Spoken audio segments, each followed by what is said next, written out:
everyone, it's me, Aaron, Professor Thorgy, and welcome to Comic Class, the show every single Wednesday where we just geek out about comic books on this channel. And coming up this weekend is one of the biggest movie releases in geek history.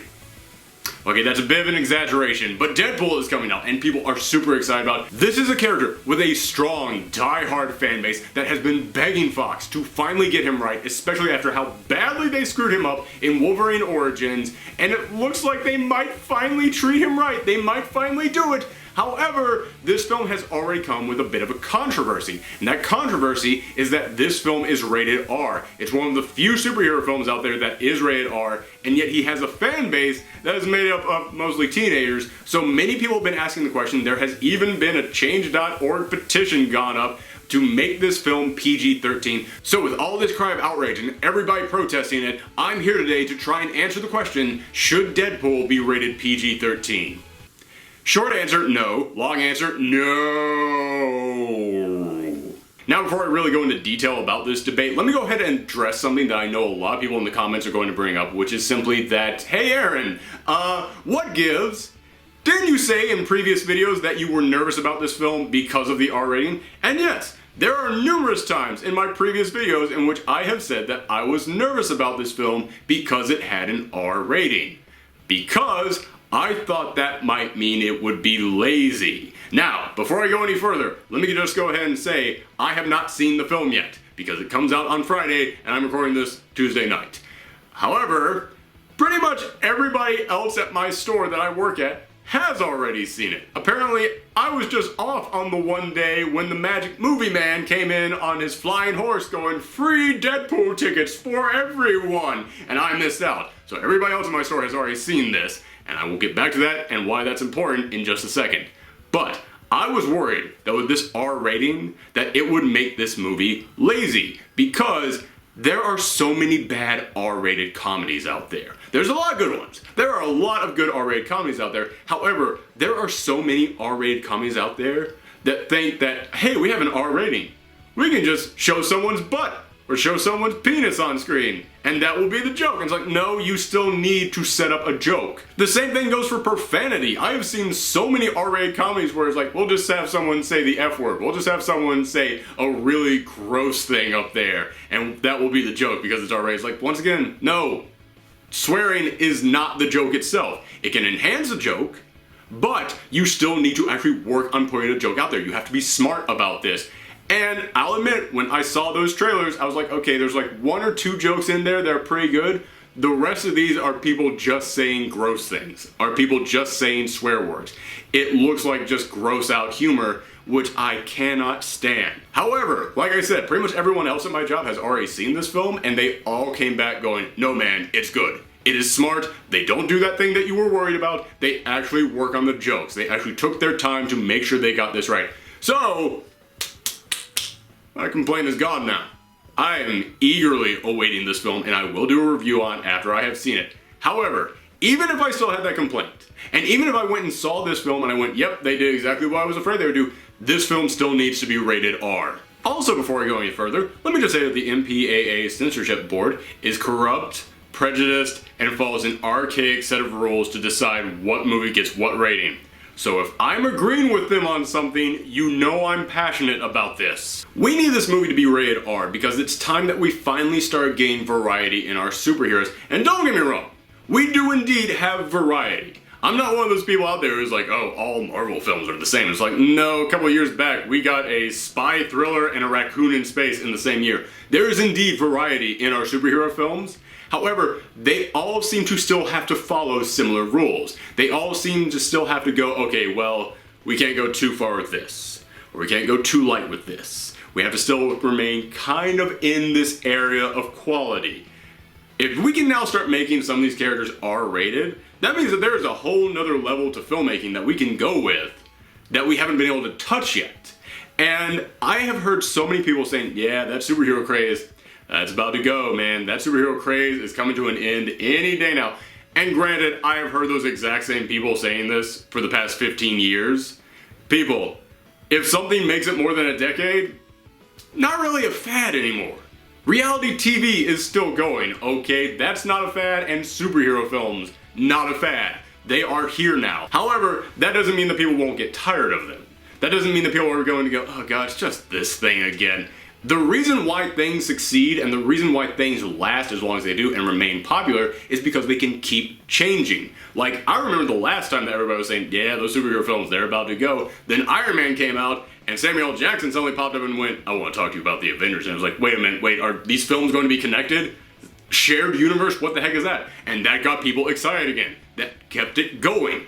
Making an R-rated superhero film, that would indeed be a thing that makes people go, oh, this is different. I can remain interested in superhero films now. I know somebody else out there is going to say, but Aaron, aren't you also the guy who always complained when they make a character really dark and gritty? Yes, I do. I hate it when people take something that is not dark and gritty and they make it that because they think that's what's cool. They think they have to make it edgier in order to keep people interested and to have people take it seriously.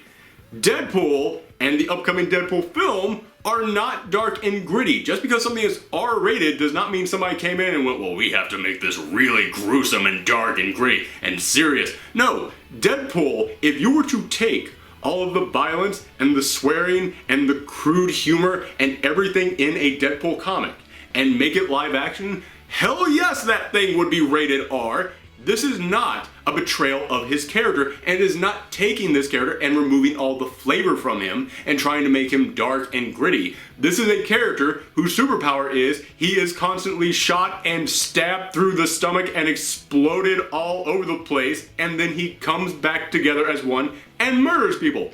That's his superpower.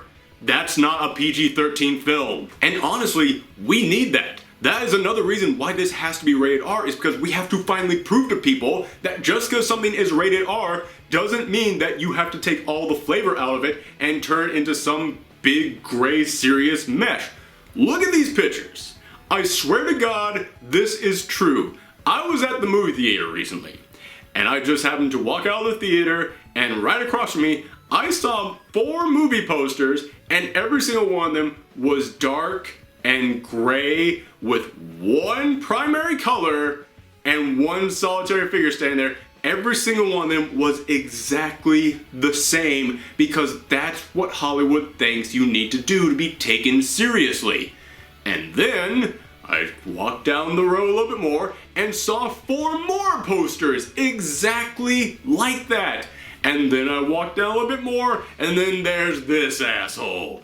I saw this guy sitting there and I went, that's why we need this to be rated R. We need to prove to someone you can have a superhero who does indeed need to be rated R, and he can be fun and upbeat and goofy and weird. It does not have to be that same formula that you have gotten so many times before. I mean, for God's sakes, for anybody out there who still goes, well, I like it when they take these comic book things and make them dark and gritty. That is exactly what the people on Wolverine Origins thought when they turned Deadpool into this. That is exactly what was going through their mind when they did that. Now, there's one argument that I haven't addressed yet that a lot of you guys are asking about, which is simply the fact that, yes, the majority of Deadpool's audience is kids. It's teenagers and people younger than that. Now, I'm not going to get into the debate of whether or not kids are fine with violence, of whether or not kids should be exposed to this stuff. Not because I don't have opinions on it, but simply because that would be an hour-long conversation in and of itself, in which I would go back and forth, and really, I have no answer to that. Because what might work for one kid doesn't work for another kid. I can't come in here and create a rule for everyone. But I will say this. We still need this film to be rated R, even if his primary audience is kids. Because like I said, if you took those Deadpool comics and made just a straight, actual adaptation of it, it would be R-rated. And here is why that is important. I work in a comic book store, and I see kids coming in all the time asking for Deadpool. And teenagers, that's fine. Teenagers, you go and do your thing. You can take it, I know it. But I have seen kids so young, they can barely even say Deadpool, asking for Deadpool, and the parents are there and they're like, yeah, sure, that's fine, whatever. And the reason why they're saying that is because it's a comic book. And parents still think, hey, all comic books are made for kids. Doesn't matter what it is made for kids. That is not true at all. Marvel used to slap a giant sticker on all Deadpool books that said, not for kids, and parents still bought it. parents would still buy it because it was a comic book and that meant it was for kids. But now that they are making this movie and they are making it R-rated, finally parents are going, oh wait a minute, I'm sorry, wait, Deadpool is what now? What is this? First off, the fact that his name is Deadpool should have been a clear giveaway on this. One of my favorite interactions with a parent at my store ever was when their kid, who was, I can't show you on the camera, but it was roughly like this. Like, basically this, the size of these two shelves, standing on the ground. He was that small, came up to his dad and said, Dad, can I get Deadpool? And he went, his name is Deadpool, no! And I almost wanted to stand up and give that dad a thunderous applause. But for every dad like that, I get 50 who have no idea what the heck Deadpool is. It's just a thing their kid wants, so fine.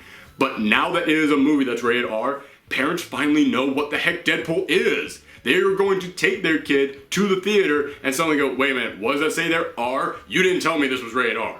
You just told me that was that hero that you wanted. And by the way, when we get home, I'm reading all your Deadpool books. I'm gonna see what this character is. But for teenagers, yeah, you can enjoy the comic. I'm not going to go into the debate about whether or not you should be allowed into this film because I have not seen the film yet. And like I said, for every one kid that should be allowed in, there's another one who shouldn't. I should not be making a rule for everyone. But for teenagers, the comic is still fine. But for the 4, 5, 6, 7, and ongoing kids that come into my store and get Deadpool, fudge no, you should not be reading Deadpool, and your parents should know what is in that book. And I know that there are some parents out there who are like, oh no, my 4-year-old can stand all this violence, he's fine, he's mature for his age. No, he's not. But there are other parents out there who they just simply don't know. There was one parent who, when they came in talking about, yeah, my kid wants to see the Deadpool film, I finally had to kind of sit them down and go, how old is your kid? This film's rated R, and they had no idea. And they were shocked. And I just took them through all the Deadpools and just started opening up to pages after pages. And yeah, they looked at their kid completely different after that. And the other thing that people are going to bring up that I haven't addressed yet, which is simply that, hey, with the technology that we have today and with the internet, kids are going to find a way to watch this one way or another. So why even try and stop them? First off, that is an insane way of thinking, because then why have rules at all if people are just going to do it no matter what? Secondly, not every kid is an expert hacker. Not every kid is going to figure out a way to see this. And third, yeah, some kids are going to see it. Just like when I was a kid, I saw Terminator. I saw Hellraiser, for crying out loud, when I was a kid. That probably explains a lot. But my parents aren't the ones who let me see that. Do you know why Deadpool is so popular with kids? It's not just because parents let them read it. Because this is popular even with the kids who haven't read it. Part of the reason why Deadpool is so popular with kids is because, A, he's the most memeable superhero of all time, and these kids are on Tumblr, they're on Twitter, they're on Facebook, and his reaction gifs are all over the place. I mean, did you read the old Joe Kelly Deadpool series? Almost every panel is a Tumblr reaction post waiting to happen, okay? So these kids basically just know him from that. They haven't even read his books. But the other reason why he's so popular is the reason why when I was a kid, Alien and Terminator and all those other R-rated films were really popular with kids. It's because there was always that one kid at school whose parents didn't care if he saw this stuff. They didn't care at all. So that kid would see it. That kid would then come to school and go, this is the greatest thing ever. This is amazing. And I'm better than all of you because I've seen it. And your parents won't let you watch it. And yeah, when I would then go to my parents and say, hey, so can I watch this? They would go, no way in hell can you watch that. Now, like I said, with Deadpool, because it's a comic book, a lot of these parents are saying yes. But when it comes to the Deadpool movie, that is exactly the interaction that is going to happen. A lot of these parents are going to go, hold up, no way you are going into this R-rated film, but some of those kids are still going to find a way to watch it. Just like when I was a kid, I saw a lot of those movies I just mentioned by going over to my friend's house, and his parents didn't care, and I would watch them there. However, if you just serve this stuff to a kid on a platter and you're just like, here it is, no restrictions, figure it out on your own, good luck, kid, then I'm sorry, but like a 6 or 7-year-old can't take that information in. And don't get me wrong, kids are smart. Kids are way smarter than any adult gives them credit for, but that doesn't mean that you can just throw them into the pool and expect them to learn to swim. You can't just give kids all this violence and sex and gore and profanity and expect them to go, okay, well, I'm smart, so I can tell what parts are good, what parts are bad, what parts are beneficial to my development, and which parts will hinder it. Kids will not be able to just naturally figure that out. You have to at least give them some kind of a guideline on it, and by coming in here and going, you're not supposed to be seeing this. If they do manage to find a way to see it, then when they watch it, they will have that in the back of their mind that they shouldn't be watching it, and maybe, just maybe, when they see all this gore and violence in there, they'll be able to go, oh, this might be the reason I'm not supposed to see this. And to anybody out there who's about to say, well, no, kids are smart enough to figure this stuff out. Listen, like I said, kids are smarter than we give them credit for. They're also way dirtier than we give them credit for. Kids know more swear words than any adult will ever know. Kids got tired of the swear words that wore my generation out and had to invent new ones of their own. There are so many kids out there who just load up on this kind of violence and profanity, and it's kind of what they end up becoming. It overtakes them. That's all that they are. And if you're wondering what the heck I'm talking about, go to any random YouTube video, scroll through the comments long enough, you'll see what I'm talking about. I have great commenters on my videos. You guys are always super supportive, and I always thank all of you for that. However, go to some of these guys who have about 100,000 subscribers, scroll through their videos. You will see that one person whose comment is nothing but F this F and the FFA. These are all swear words, by the way. I'm not spelling it out like a musical lyric, but FFF. That's all it is. Those are the kids who didn't get any kind of guideline. Those are the kids who just got thrown into the pool of profanity and swear words and violence, and that's kind of what they became. They thought, oh, well, that's just the natural way to act. I don't like something, violently curse at it. But that's just how I feel about the issue, and as you could probably tell from my ramblings, I don't have all the answers. These are just my feelings towards it. So I want to know how you feel about it. Let me know in the comments down below, and please be civil, because I can really tell that there's going to be a massive argument on these forums. But just let me know in the comments down below how you feel about it. And thank you very much for tuning in. If you like this episode, then make sure you hit that subscribe, because like I said, this weekend after I have seen the film, I will be doing a review of the movie. And if you like this video or the upcoming review that I end up doing and you want to share either of them, that would be amazing, because it is the best way to help out this channel. You guys have been doing that a lot lately, and I really appreciate it. But if you want to see some more stuff from me, then make sure that you click on the videos at the end of this. Thank you all very much, and come back next time.